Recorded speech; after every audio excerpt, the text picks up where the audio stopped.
But today, I'm the greatest of all time. Thank you.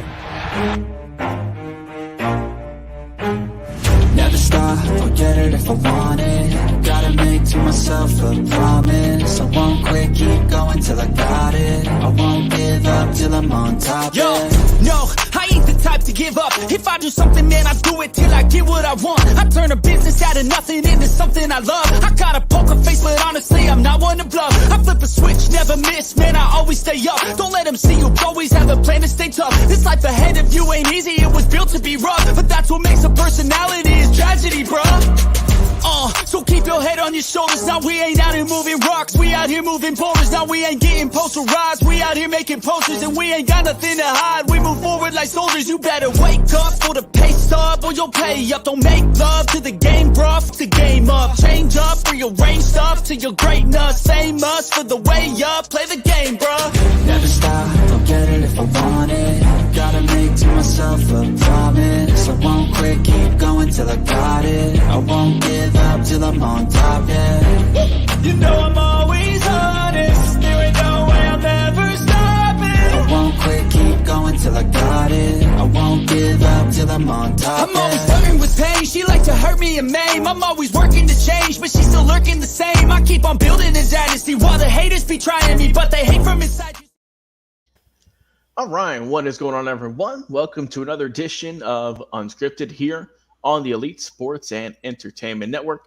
I'm your host and producer this afternoon, Logan Landers. Topic we're going to be talking about, as everyone is this week, Super Bowl 58 game preview between the Kansas City Chiefs and the San Francisco 49ers. Once again, if you enjoy the video, give us a like, follow, share, and subscribe on all of our social media platforms. You can see here on the screen. We're available on Facebook, X, TikTok, YouTube, and on Twitch. We also are on LinkedIn as well. Connect with us on a professional level. If you want to come help out the network, that is the place to do so. We have applications out there. Just go and submit it. We'll get it in our inbox, and we'll get back to you as soon as we can. Now, joining me to talk about the Super Bowl preview, number 58, that is, as always, Jay McLovin. Jay, how you doing this afternoon, my friend? Man, I'm doing great, brother, man. We are getting closer and closer to the ever-eventful Super Bowl. I don't know what I'm more excited about, the game, this matchup, or the commercials itself. I don't think it's going to be the halftime show. Not really my cup of tea. But the rest of it, definitely looking forward to seeing how it unfolds, my brother. And a guy who I know is pumped for the halftime show, stat guy Dustin Reese. What's up, Dustin? Who's even the halftime show? I believe it's Usher this year. Usher is the halftime performance. I think they have. Who is it? Is it Reba McEntire? I think it's the national anthem. Okay, for that reason. She's on the national anthem. Yeah, no. They have a few more, I forget. But I know Usher and I believe Reba are the main two. I think Post Malone's on there as well. So, I mean, there's a few, obviously you know the names. So I think it'll be interesting. But how you doing, though, Dustin? Getting back to normal, but outside of that, everything's going well right now. All right, good to hear. Guys, let's just go and get right into it. Let's talk about it. San Francisco 49ers, Kansas City Chiefs, Super Bowl 58. What we're going to do, we're going to break down team by team how we think they can get the win this upcoming Sunday. And then at the end, we will give our predictions and our preview who we think will win Super Bowl 58. Jay McLovin, you're up first. Let's talk about the Kansas City Chiefs, man, a team who didn't have a whole lot of hype, I would say, coming into the playoffs. People thought that they were done for already, but here they are, number 3 seed. Already in the Super Bowl again. If they can win this one, man, would you say that they are indeed a dynasty? Yeah. Like Mahomes kind of already addressed this a little bit when they asked him, I guess, in reference to Brady. And he came out and said, man, we are way off from that level, right? The Brady level, that dynasty level. But I'll tell you, even though if they get this win, they will be halfway there. So, yes, it is still far off. And there is a lot of questions to be answered if they had pulled out this Super Bowl, there will still be some questions to be answered. But I got to tell you, if you win 3 straight Super Bowls, that's extremely impressive. It is. And then you still got to make sure, okay, what are we going to do with Travis Kelce? Is he going to retire? Is he not going to retire? Is he dipping down a little bit in his talent, as he gets older? Obviously Mahomes is going to be there for a hot minute. I don't think Mahomes is going anywhere anytime soon. And let's talk, again, a little bit more about Rashee Rice? Yep. I said Simeon Rice. Rashee Rice. That guy is now the new X factor. This guy is elevating himself to be a number one wide receiver if he hasn't already done so at this point for these guys.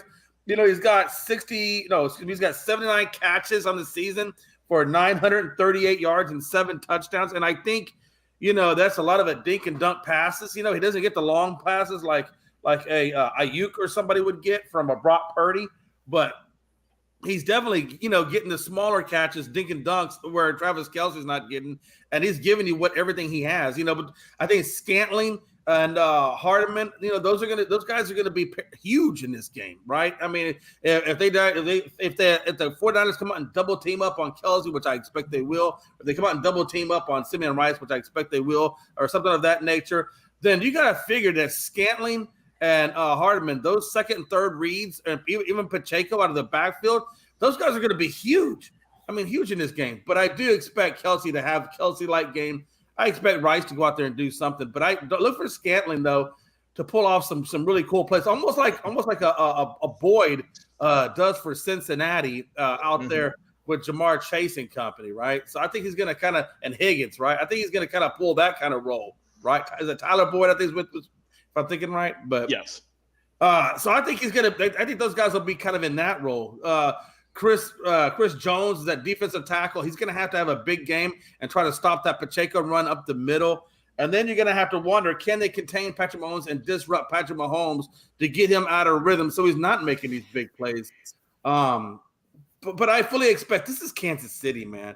And the last time I doubted Kansas City against Lamar Jackson and that Baltimore Ravens team, which everybody had going to the Super Bowl, including myself. Yeah, me too. He came out and just proved me wrong. Him and Andy Reid and company, they all proved me wrong. So I never want to go against Kansas City, but I'm still I'm still kind of on the fence on who I'm going to pick. So I'm going to table that part and turn it over to Stat Guy and see what he has to say about Kansas City. Go ahead, Dustin. If the last 6 years have taught us anything, never bet against Patrick Mahomes in the playoffs. There's only 2 quarterbacks that have beaten Patrick Mahomes in the playoffs, and one of them retired last year. So that goes to show you when it gets to be playoff time, Patrick Mahomes is Patrick Mahomes, and for whatever reason, he flips a switch during the playoffs, and he's almost impossible to beat. Everyone wanted to question him about going on the road for the first time in his playoff career. Well, I'm pretty sure he passed that with flying colors. Went into a very hostile Buffalo environment and just torched Buffalo. Went into Baltimore and, for the most part, was torching them the first half. They kind of got a little bit complacent during the second half and let Baltimore get back in the game. But when you needed a throw, Mahomes found Valdez-Scantling for a 30-yard completion, which ended the game essentially. But he is the only quarterback that would make that throw. When you're trying to run out the clock the way that Kansas City was towards the end of the game to keep Baltimore's offense off the field, any other coach was going to just run the ball and kind of put their defense back out on there, knowing how good that defense played. But not Mahomes. He's like, nope, I'll throw the ball and we'll complete the pass and end the game, which is what he did. And with San Francisco, you look at this team last year, had Brock Purdy not gotten hurt against Philadelphia, it would have been a much different outcome in that game. I'm not saying San Francisco wins that game because Philadelphia was a much better team last year, but it would not have been a one-sided affair like it was last year if Brock Purdy did not get hurt. Now that he's healthy this year, it seems like San Francisco kind of finished their mission per se to get to the Super Bowl, but now obviously they want to at least win the Super Bowl knowing that they lost to this Kansas City team 3 years ago in the same position with Jimmy Garoppolo as the quarterback. Whether we like it or not, the Chiefs are the New England Patriots. As long as Andy Reid's coaching, as long as Patrick Mahomes is that quarterback, this team will be in the AFC Championship game or Super Bowl every single year. It's going to be the New England Patriots all over again, just a more explosive version of the Patriots who were more defense first, kind of a little dink and dunk like Tom Brady did for so long versus the Kansas City Chiefs. They're an explosive team, and everyone wants to sit here and say the last 2 years were a rebuilding year. Well, if they just got to the Super Bowl in 2 rebuilding years, what's going to happen when it's not a rebuilding year anymore in Kansas City?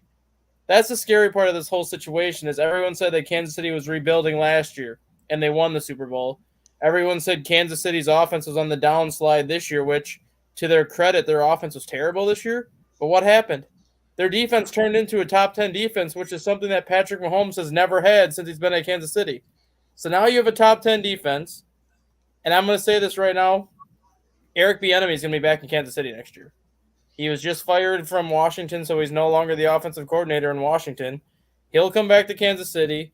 He'll be that offensive coordinator again next year, so you're going to have a top 5 offense paired with a top 5 defense next year. This team's not going anywhere for a long time, and up until somebody can prove otherwise, you can never bet against Patrick Mahomes in the playoffs, which is why I'm picking Kansas City to beat San Francisco.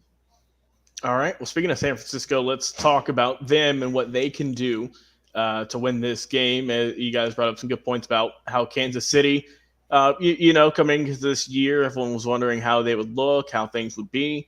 We know Kelsey's had a bit of a down year, we could say. Obviously, he's had a lot going on off the field, as we know. But the real story isn't the offense of Kansas City that we've seen in the past couple of years, like Dustin mentioned. The defense has really came to play this year, especially during the playoffs. And that has really propelled them to this situation once again for God knows how many times and who knows for how much longer. But Jay, I'll kick it to you. Let's talk about San Francisco, led by Brock Purdy and all those guys. What can they do to get their Super Bowl and get their comeuppance from a couple of years ago? Yeah, absolutely. One thing they need to definitely do is get McCaffrey a little bit more involved than what they did against Baltimore, right? I think McCaffrey is a huge factor in this team, whether it be coming out of the backfield, getting a catch in the flat and running, or just having him go at the middle or off to the edges. You got to get McCaffrey going up and early, and definitely he needs definitely to have more than just 38 yards going into the halftime, so roughly about that. So they need to get McCaffrey going. Purdy, he just needs to do Purdy-like things. He don't have to go out there and do anything crazy. He's not Patrick Mahomes. This guy is Mr. Irrelevant. He's not Tom Brady. Thank you. He's not Tom Brady. Don't go out there and try to beat Tom Brady. Go out there and try to beat Patrick Mahomes. Just go out there and beat Brock freaking Purdy. And just facilitate and limit the turnovers and get everybody involved. That's all you got to do, man. The guy, he did well over the regular season. I mean, he had 31 touchdowns and 11 picks. His numbers are actually better than Mahomes. He's not Mahomes, but his numbers are better than Mahomes. He just needs to go out there and not turn over the ball and do those kinds of things. They need to keep Kelsey involved, right? Kelsey, a little bit subpar, kind of took a dip this season in terms of yardage and touchdowns, but he's still Kelsey. So make sure that you defend Kelsey on the defense. Don't let him get and become Travis Kelsey, right? So, you look at those kinds of things. The biggest thing, Kittle, they got to keep Kittle involved, man. This is the guy that had actually put up more yards than Kelsey did, right? Like 1,000 something to like 938. So they got to keep Kittle involved. And I'd like to see them keep getting that fullback. In the Baltimore game, and I hope I say this guy's name right, Kyle Juszczyk. Nope. They need to get this guy. Kyle Juszczyk. There you go. See, those Russian names or Polish names, I have a hard time with all those Z's and Y's and stuff. It's crazy. But yes, the name that him said, they need to get that fullback involved, whether it be from a blocking standpoint or a rush every now and then, or out of the backfield, a little, just a little pop out. Because this guy's kind of like a tight end fullback hybrid combination. Get this guy involved. I think he could be. If they get him involved, he could be an X factor kind of guy, because people aren't really looking for him. They're looking for everybody else but him. And I think that's where they can really take advantage of a guy like that. And of course, you got to get Debo. They have so many weapons, so many ways they can do it, but they have to utilize all their weapons in the right times and really, really get Gregory involved in that defense. I know they're going to have Bosa on one end and they're going to have Chase Young on the other end, but get Randy Gregory some reps in there. I've seen him with Dallas. I know he's a little older now, but that guy can also be a disruptor. So I'd like to see them get them involved and really make sure that those cornerbacks and whatnots are doubling up on Rice, so they can't go to Rice, and force the ball to Scantling, force the ball to kind of like a Hardeman, and let's see where it goes. I think San Francisco, who are the major favorites, I think like 60-40 on ESPN, I saw the percentage. They are the favorites in this. And let's be honest, the soft field. Logan, I found out something when I was reading an article, and the NFL came in there, and they always test the practice fields for the Super Bowl, and UNLV had a horrible field condition. So the NFL comes in, they put down their sod for the practice field. Now, a sod rating of 70 to 78 is what the NFL considers to be where they want you to be, right? That's what they say, good conditions. You know what UNLV came in? Even after the NFL put down their sod, do you know where it came in at, Logan? Where's it at? It came in at 50. Ooh. The standard practice, the standard bar measurement at the minimum level was what the NFL say it should be is 70, and they came in 20 basis points less.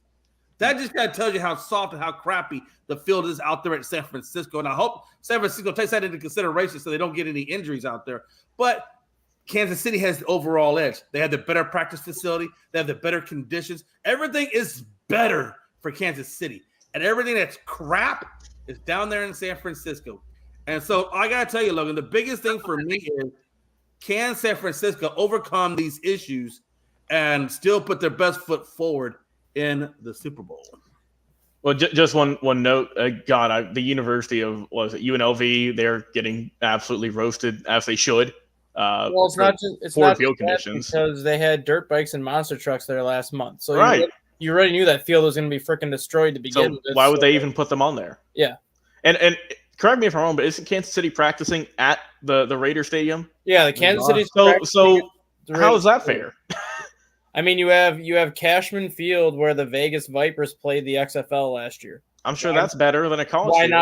Why not have the 49ers go there, because there's no baseball going on right now. It's not like that field is going to be used for another 2 months yet. Like, yeah, I'm on it last year, so send them there. I'm scratching my head about why that decision was made and also who made that decision, because that just, like you said, Jay, a freak accident or an injury could happen just based on the playing conditions that you're practicing on. So like I said, that remains to be seen. And UNLV is just getting trashed for their, like Jay said, their awful sod conditions. Hopefully it gets better, in the next few days. There's still a couple days left, but I mean, whoever made that decision. At this point, they should just send San Francisco to Reno to practice at Nevada. Yeah. Because Reno's only like a 2-hour drive north of Vegas, so just send them up to Nevada, University of Nevada right now for the next 3 days, just so they have actually a field to practice on, because there was already several 49ers that refused to practice yesterday because of the field conditions. Yeah, so, I mean, that definitely could be a factor, just conditioning and whatnot. So that remains to be seen. But Dustin, talk about the 49ers and what they can do to defeat Patrick Mahomes and his company. It's not so much what they can do to defeat Patrick Mahomes. It's more so what they can do to get into the Kansas City wide receivers' heads. And what you saw early in the year when Kansas City's offense was struggling, it was pretty much a downward spiral of Patrick Mahomes was making good throws. His receivers were flat out dropping those throws. And then Patrick Mahomes would start to get frustrated and make stupid mistakes where he would make dumb throws and kind of throw it into double, triple coverage, or try to force it to Kelsey or try to force it to Rice, because those are the only two guys that could catch it. That's ultimately, I think, what San Francisco has to do. I think San Francisco really has to play physical with Rashee Rice, physical with Valdez-Scantling, and whoever else is on the wide receiver side of things. And hopefully those receivers start dropping some of those passes, because that's when they get in their own heads. That's when Mahomes starts to get frustrated, and that's when he starts to kind of make a lot of stupid mistakes. Because the one thing Kansas City's been doing in the playoffs is not dropping the football. They've only had one drop pass so far in the playoffs, and it was the first game against Miami when it was negative 50 degrees outside. You probably couldn't even feel the football anyways. Couldn't feel your hands. So, I mean, outside of that, they've caught everything he's thrown to them, and which is why their offense has looked – obviously it hasn't looked like the Kansas City offense of old because they're not scoring 30 points a game, but at least they're finally playing at that consistent level that they haven't had all year. And that's because everyone's kind of on the same page now. Now you have Jerick McKinnon's coming back, who hasn't played in the playoffs. That gives Kansas City another threat out of the backfield, who's one of the better pass-catching running backs in this game. You still have Isaiah Pacheco, who's turned into a great running back. Clyde Edwards-Helaire, the last 4 or 5 games, has looked the best he's looked in 2 or 3 years. So all these pieces that Kansas City had that were struggling at the beginning of the year are now starting to play it up to their level. So San Francisco more so has to contain them as opposed to completely stop them, because there's so many weapons that Kansas City has. Just like on San Francisco's offense, there's so many weapons that San Francisco has with Ayuk, McCaffrey, Kittle, and Deebo Samuel that you're not going to stop them. It's more so, can you contain them well enough to give your team a chance? And anytime you get into a situation like the Super Bowl, obviously there's two things you look at. You look at the coaching, which Andy Reid and Kyle Shanahan, they both been here before, they both done that before, and they're both are hell of coaches. But then you look at the Patrick Mahomes, Brock Purdy situation. Brock Purdy's never been in this situation before.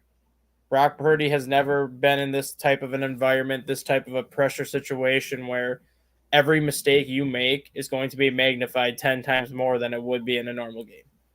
At this point, Patrick Mahomes is now in his fourth Super Bowl in the last 6 years. This is just secondary nature to him. He's been there before. He's done that.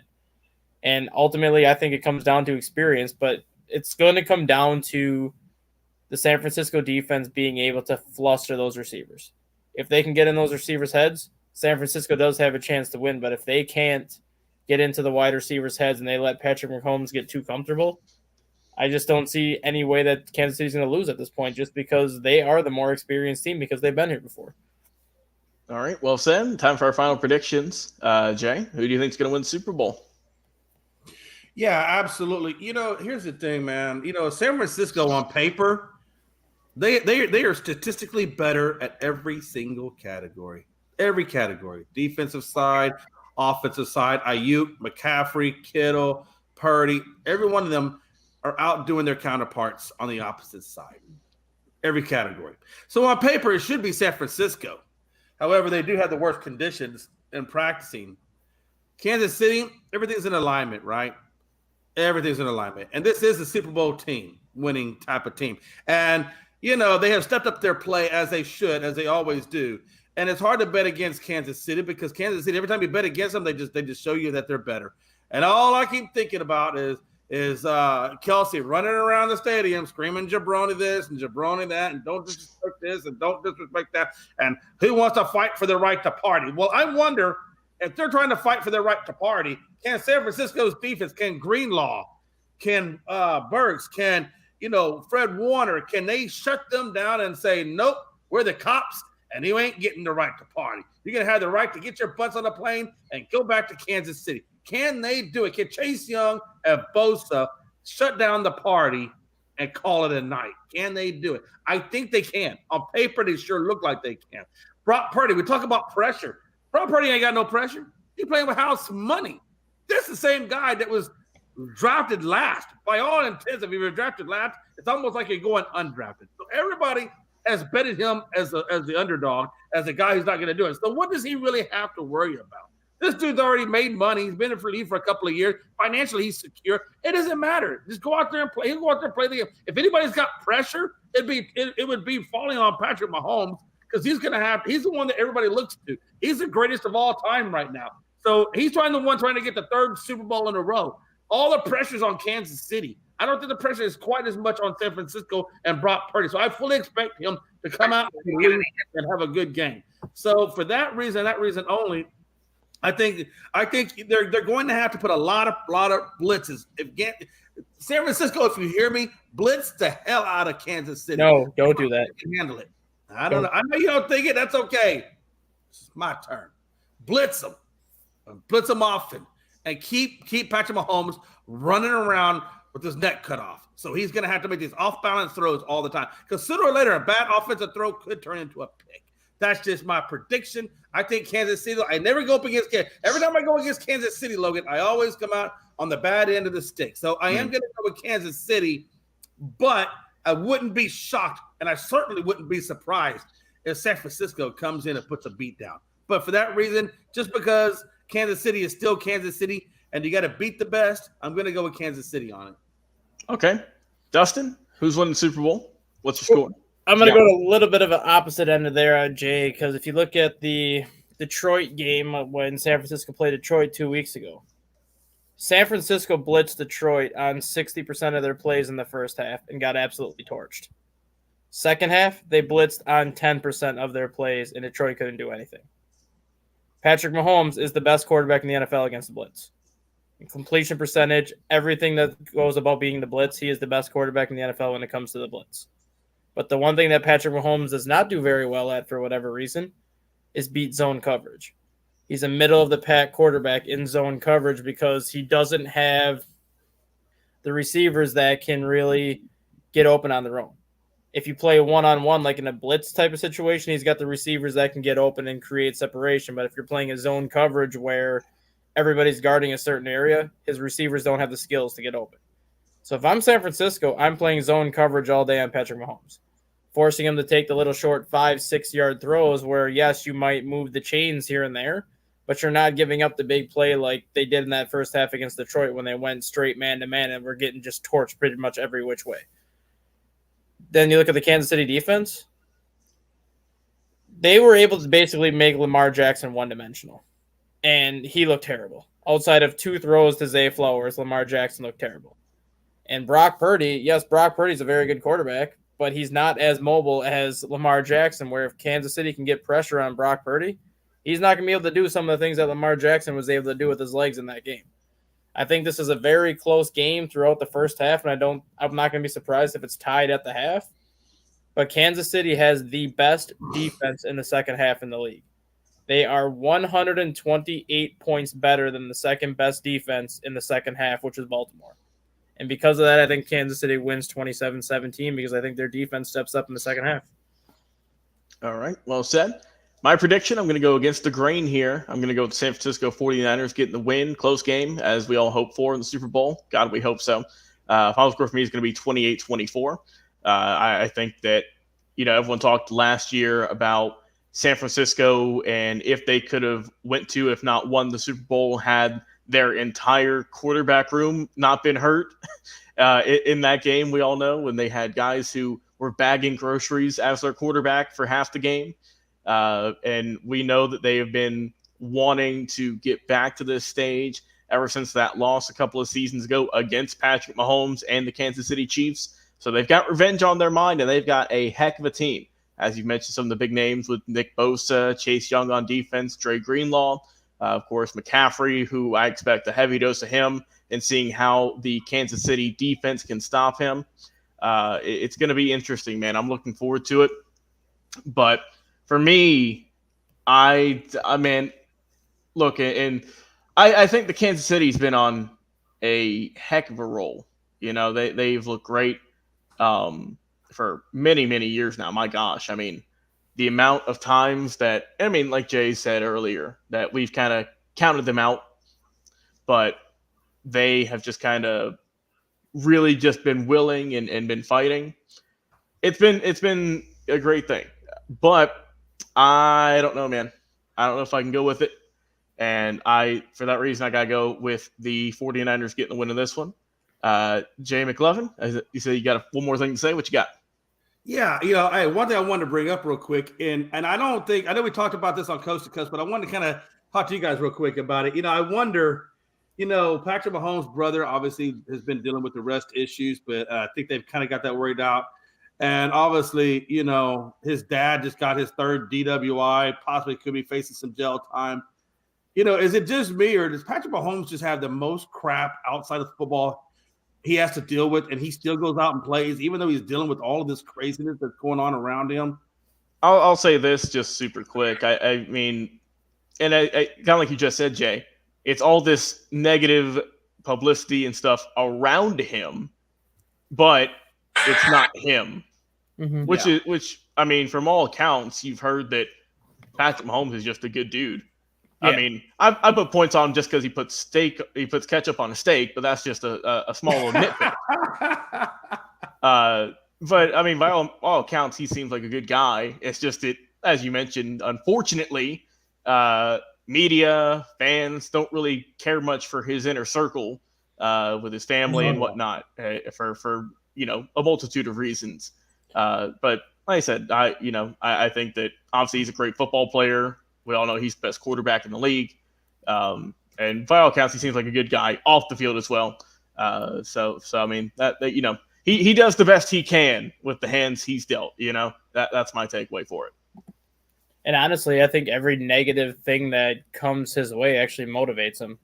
Because you look at when Jackson Mahomes was getting in all that trouble, like when Patrick Mahomes first started playing, that's when Patrick Mahomes won the MVP. That's when he was actually playing his best football, is when Brittany Mahomes and Jackson Mahomes were kind of stealing the spotlight. Then they kind of went on a back seat after Brittany had the baby, after Jackson was kind of basically told not to come to Kansas City games anymore. They kind of went to the back seat, and then you kind of had Patrick Mahomes.